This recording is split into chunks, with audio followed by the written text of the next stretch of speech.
Hi guys, kung hindi nyo pa alam malapit na ang pasukan. Malapit-lapit na dyan ang June 16 at babalik na tayo sa eskwelahan. Gusto kong gawin ang video na to para sabihin sa inyo na magiging busy na ako.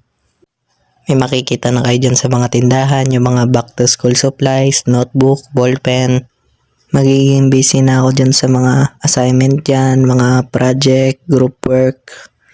Also, kung hindi ko pa nasasabi sa inyo guys, ako ay 16 years old at grade 11 na ako ngayon. Doon na magsisimula yung mga interview.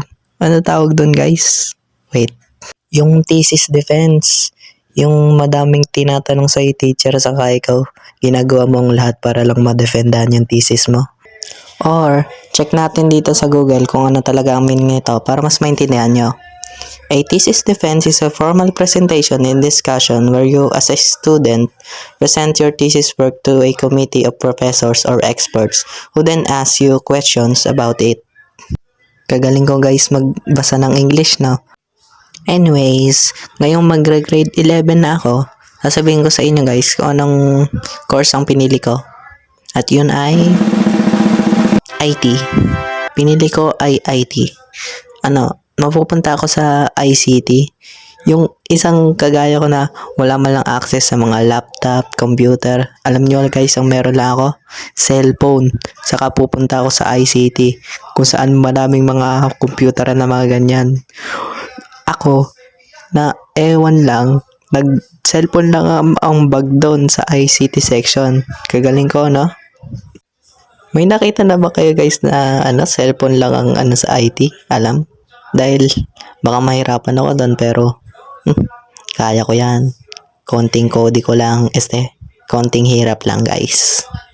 Also, pasensya sa boses ko Apaka-hirap talaga pag wala kayong mic na ganun. Yung access mo lang talaga cellphone pero kailangan mo maging creative kung paano mo magagamit to ng fully.